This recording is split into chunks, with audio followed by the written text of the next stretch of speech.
Queridos, vamos abrir a Bíblia, a palavra de Deus mais uma vez. Nós estamos caminhando pela carta de Efésios, devagar, nós não temos pressa, e nós temos sido abençoados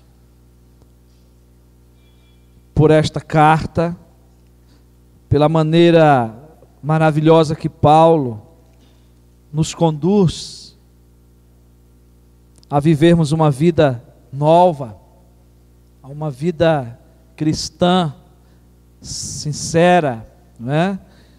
E como tem sido bom para o nosso crescimento, nós temos usado o tema da segunda parte, né, dessa série de mensagens. Deus, através de Paulo, nos faz conhecer a conduta da sua igreja, da igreja de Cristo, né? E Ele nos faz conhecer o modo prático para vivermos como igreja de Cristo. Isso que nós estamos vendo a partir do capítulo 4 até o capítulo 6.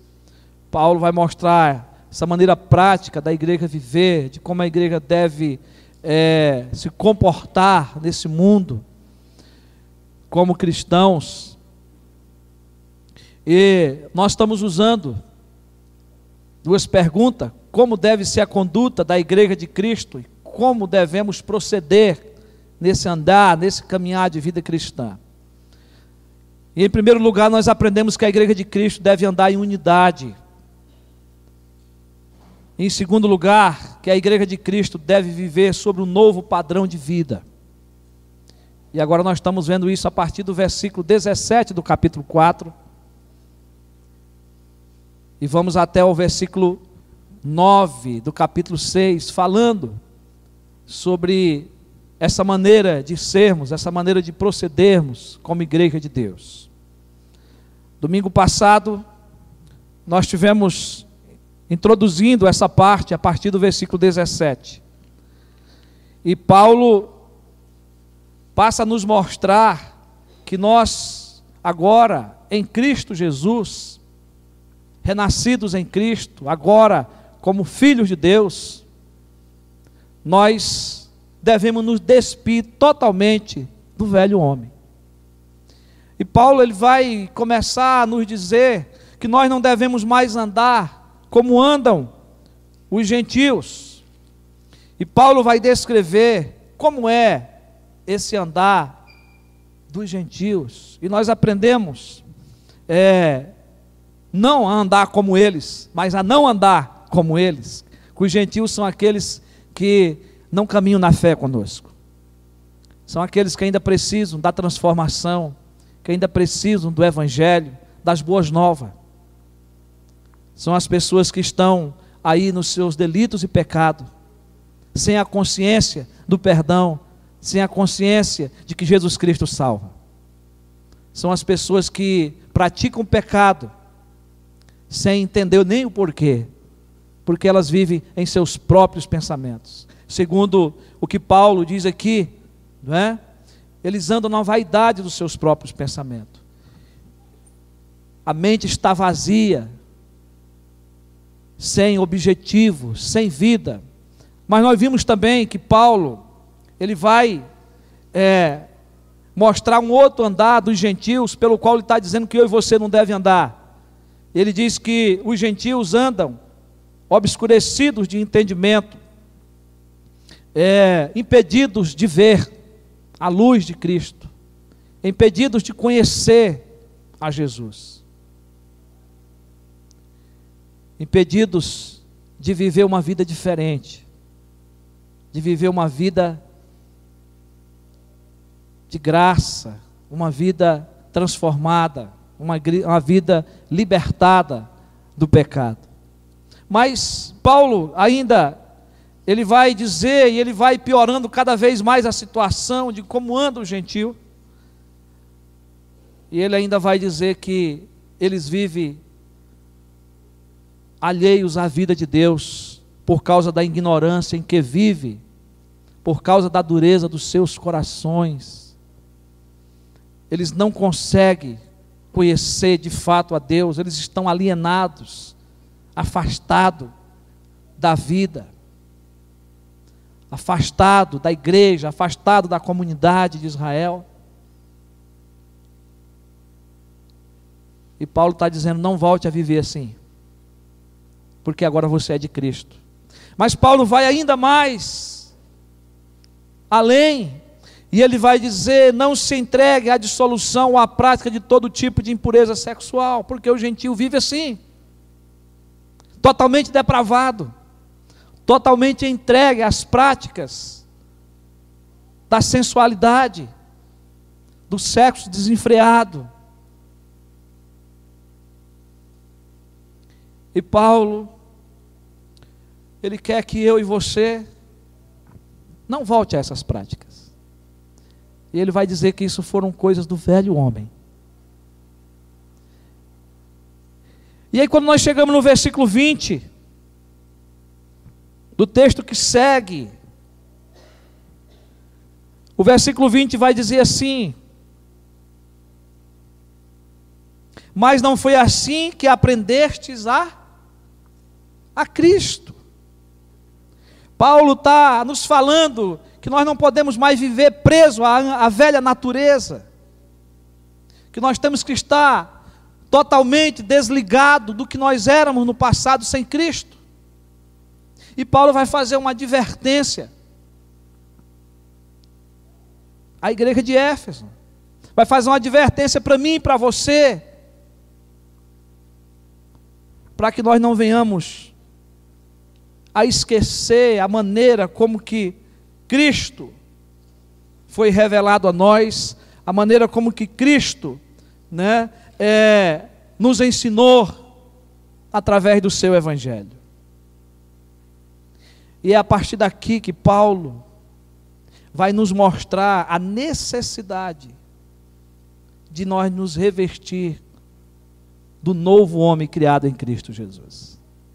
Se eu tenho que me despir, agora eu tenho que me revestir, eu tenho que me vestir. É tirar as roupas velhas e pôr roupas novas. E é justamente daqui em diante que Paulo vai falar da vida de santificação, da qual nós abordamos na introdução domingo passado. É que Paulo vai dizer que essa mudança de vida gera em nós um viver diferente, um viver transformado, de um novo homem e de uma nova mulher nascidos em Cristo. O versículo 20, voltando a ele, Paulo nos diz: não foi assim que aprendeste a Cristo. O ensino que Paulo traz à igreja de Éfeso, e à igreja contemporânea, à igreja de hoje, para mim e para você, é que nós devemos nos apropriar de Cristo, nos apropriar da nossa salvação, da salvação que Jesus nos trouxe, aprendendo dele a viver uma vida transformada aqui na terra, num pleno relacionamento com ele, que eu e você não somos transformados de uma só vez. É isso que Paulo está querendo nos transmitir aqui, que nós estamos em processo. Não foi assim que vocês aprendeste a Cristo. É uma caminhada de uma transformação, de um relacionamento mais perto, de um relacionamento mais íntimo com Deus. Em outras palavras, Paulo está dizendo que em Cristo, os irmãos de Efésios haviam aprendido a viver uma vida diferente da dos gentios.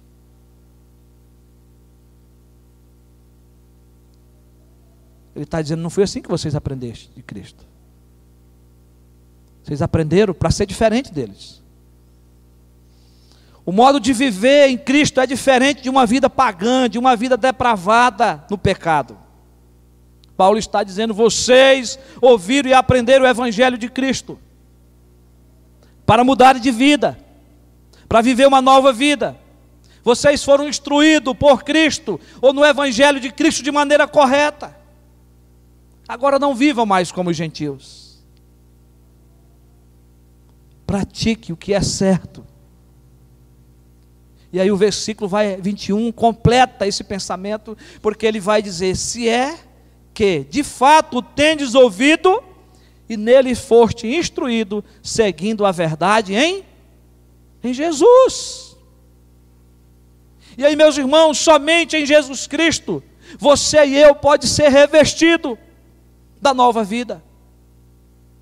É somente através do poder de Jesus Cristo habitando na sua vida, transformando a sua vida, que nós podemos ser revestidos dessa nova vestimenta.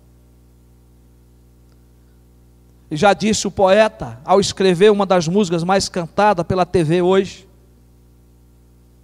quem tem Jesus, tem tudo. Quem não tem, não tem nada. Jesus é a maior riqueza. Nós cantamos agora há pouco: Jesus, eu só tenho a Ti. Dá vontade da gente passar a noite dizendo isso. É a nossa riqueza, é o nosso Salvador, é aquele que nos veste com essas novas vestimentas, com esse novo caráter, com essa nova maneira de ser. Jesus é o segredo da vida para o pecador. E é por isso que nós temos que comunicar, porque nós já sabemos disso, mas o pecador não sabe. A presença de Jesus nos faz viver uma vida de santidade, muda o nosso caráter, muda o nosso andar, muda o nosso falar.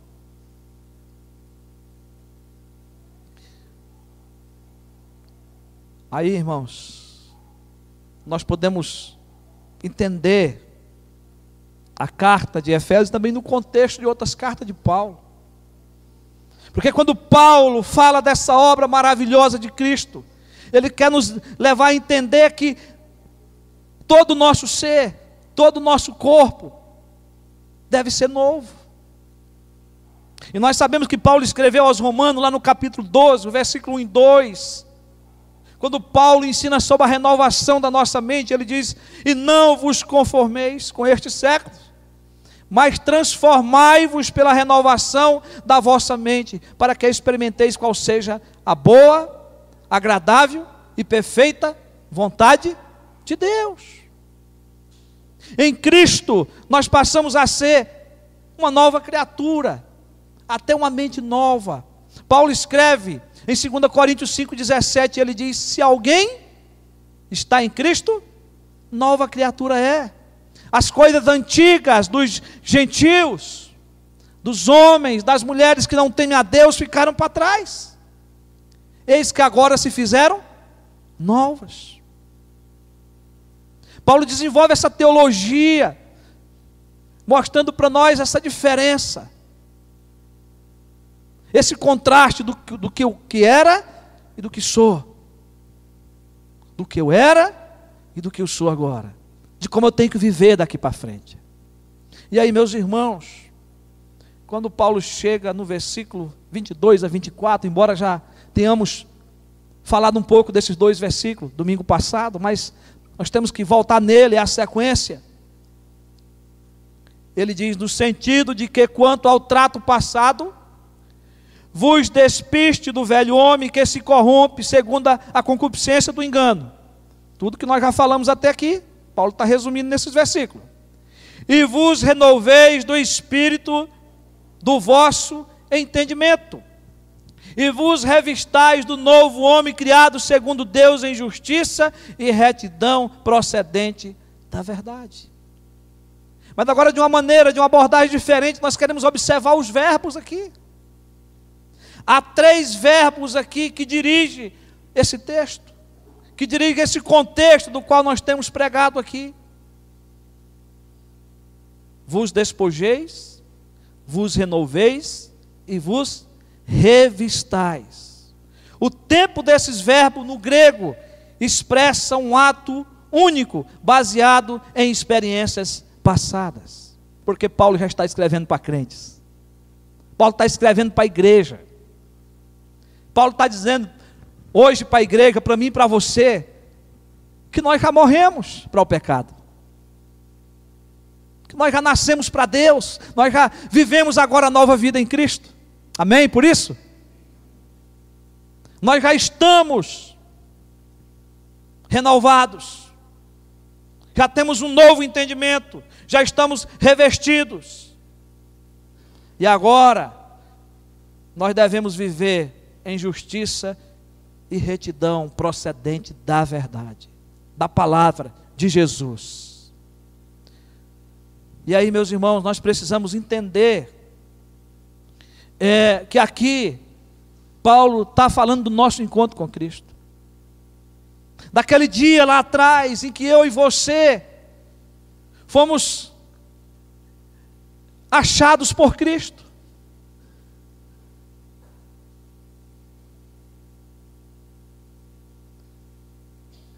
E um dos nossos hinos diz assim: um dia Cristo achou-me, muito longe do meu lar.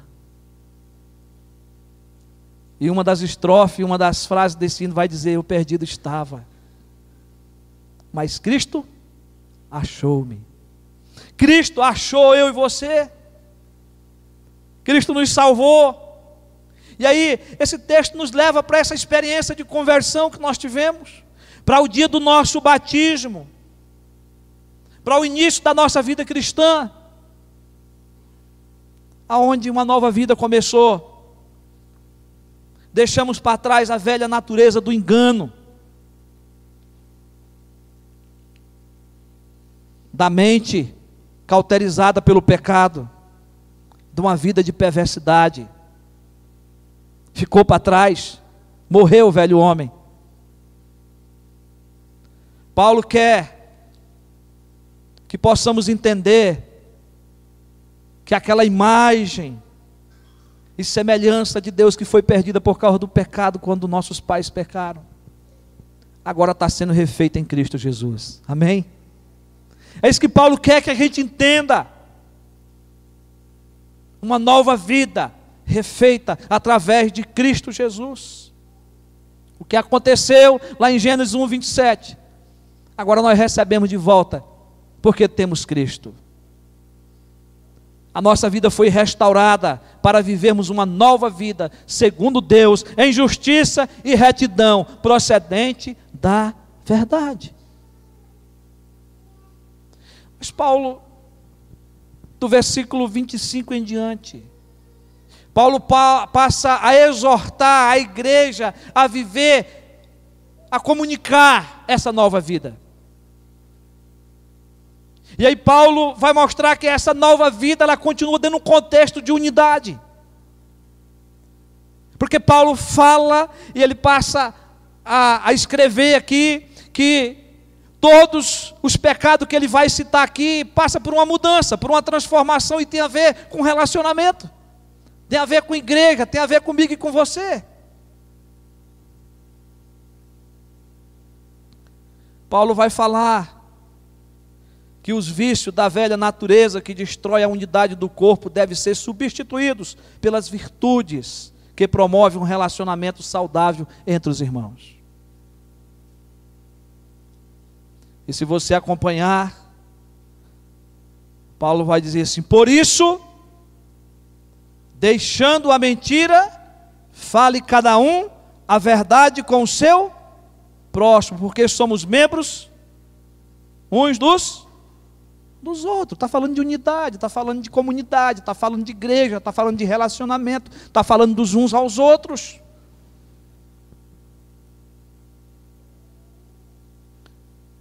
Irmãos, não existe uma vida de santificação sem mudança de comportamento, sem mudança de vida, sem se despir do velho homem, sem se revestir do novo homem. E aqui, nesse processo de santificação, quando Paulo começa a falar no versículo 25, Paulo está mostrando como que deve acontecer essa mudança. Para nós já aconteceu, mas nós estamos ainda sujeitos a voltar ao velho homem. Porque a tendência pecaminosa está dentro de nós. E é dentro desse contexto de santificação que Paulo apresenta as virtudes do novo homem em Cristo, que esse homem e essa mulher devem possuir.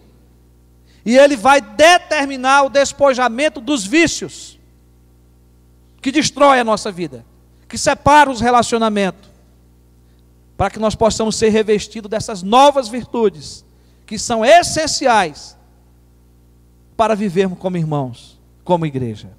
Então ele diz: deixe a mentira e fale a verdade.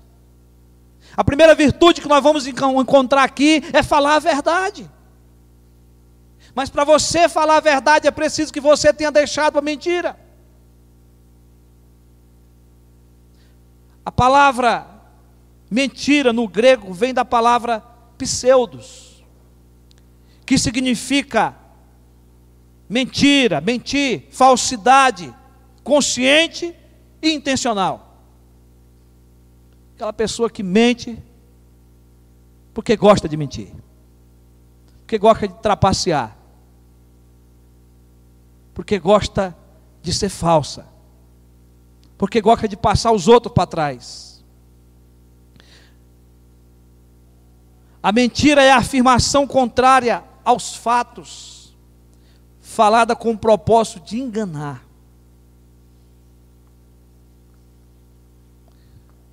Você mente? Não precisa me falar. Você sabe. Deus conhece você. Mas a mentira faz parte do velho homem. E por isso que Paulo diz: deixa a mentira, fale a verdade. Quando se mente, é ao nosso próximo, é ao nosso irmão que nós estamos enganando. Quando mentimos, a obra do corpo de Cristo é danificada. A igreja sofre e o diabo dá risada. Jesus disse lá em João 8:44 que o diabo é o pai da mentira. E Jesus diz lá que todo aquele que mente é filho do diabo.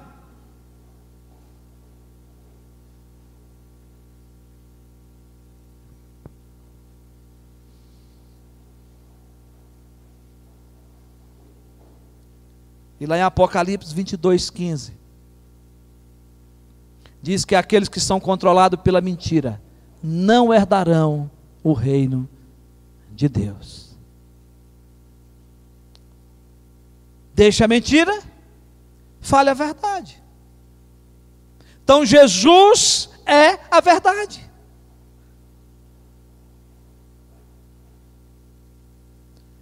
João 14:6, Jesus declarou: eu sou o caminho, a verdade e a vida. E quando Jesus estava falando com os judeus que haviam crido nele, lá no capítulo 8, quando Jesus disse que o diabo é o pai da mentira, Jesus estava dizendo para eles: conhecereis a verdade, e a verdade vos libertará. João 8:32.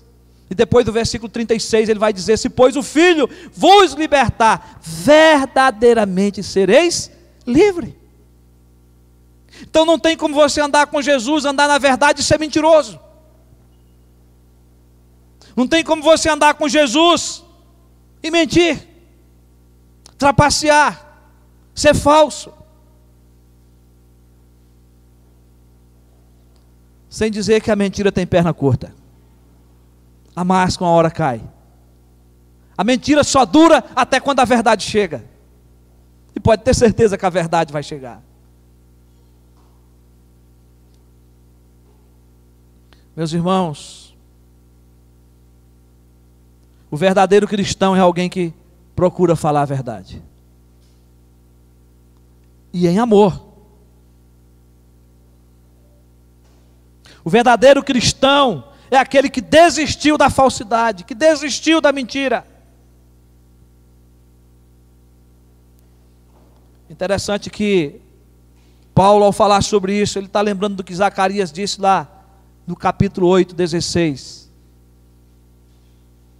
Zacarias 8:16, está escrito o seguinte: eis as coisas que deveis fazer, falai a verdade cada um com o seu próximo, executai juízo nas vossas portas, segundo a verdade, em favor da paz.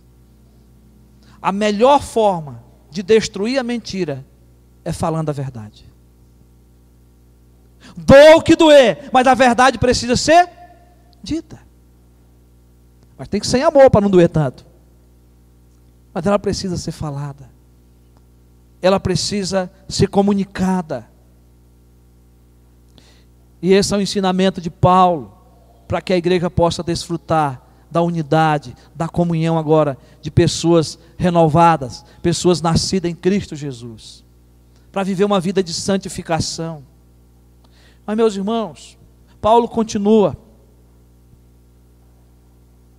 e Paulo vai dizer: irai-vos e não pequeis, não se ponha o sol sobre a vossa ira, nem deis lugar ao diabo. A ideia aqui é que a ira do crente não deve estar associada com o pecado. A ira em si não é pecado, mas o guardar a ira, deixar o sol se pôr, você ir para a cama irado, você planejar o mal, é pecado. Então nós podemos dizer, baseado neste texto, que a ira em si ela não é pecaminosa, mas ela pode se tornar pecaminosa. Ela pode se tornar um desastre para a sua vida.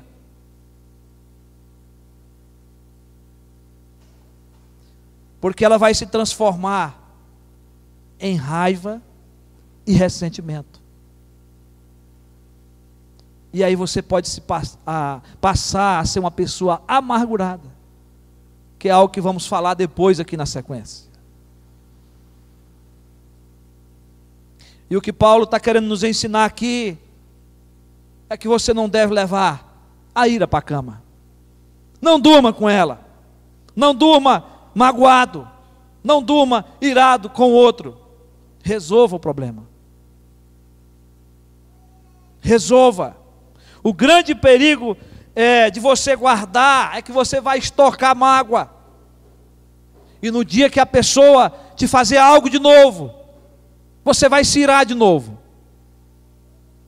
E vai aumentar a ira, a vontade de se vingar. E aí você passa a sofrer com isso. E aí você está dando lugar ao diabo. E aí ele vai dizer: não deis lugar ao diabo. Porque o diabo não tem o poder de estar em todos os lugares ao mesmo tempo. Nem os demônios. Mas é ele que tem o poder de tentar você.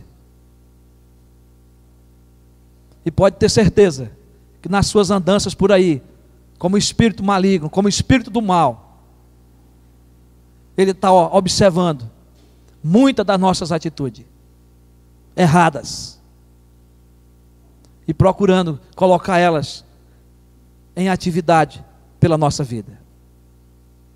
Ele é o tentador. Então por isso nós precisamos nos corrigir.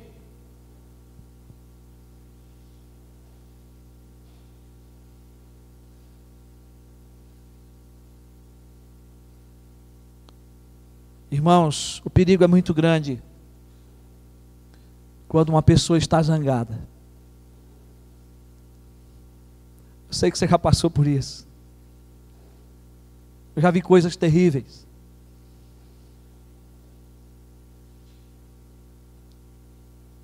E todos nós temos momentos de ira. Até o nosso Deus se ira. Até Jesus Cristo se irou.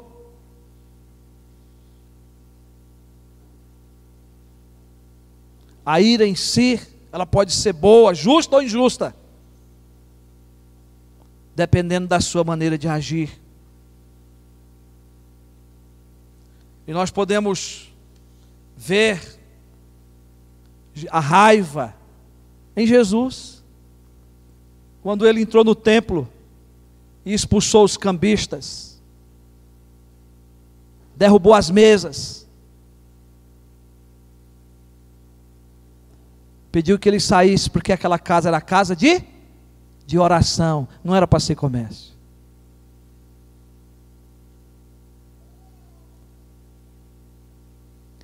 Agora, meus irmãos, por outro lado, há pessoas que guardam a ira ou imediatamente se deixam levar pela ira. E são pessoas que atiram estilhaço para todos os lados, ferindo as pessoas com seu estado emocional descontrolado. E há outro tipo de pessoas, que são as pessoas que não jogam para fora e jogam para dentro. E ainda é pior. Porque às vezes quem joga para fora depois esquece. Acerta depois, mas aquele que joga para dentro vai guardar a mágoa. Vai guardar o ressentimento. E aí o resultado disso depois vai ser amargura.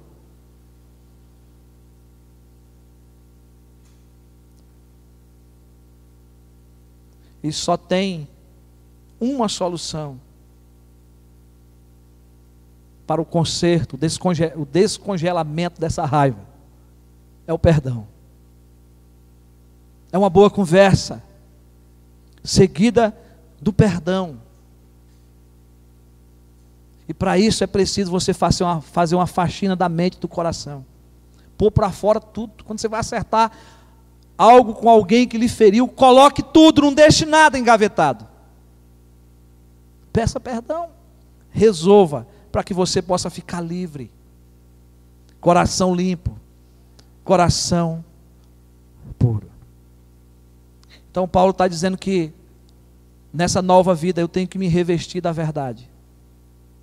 Que eu tenho que me revestir, em lugar da ira, com perdão. Que eu devo viver como irmão.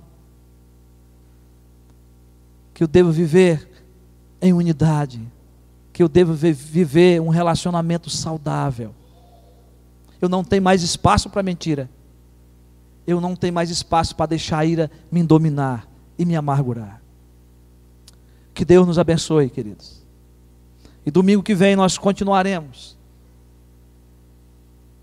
a mostrar aquilo que Paulo nos ensina da nova vida, das novas virtudes que nós temos em Cristo Jesus, para vivermos uma vida de santificação. Que Deus nos abençoe.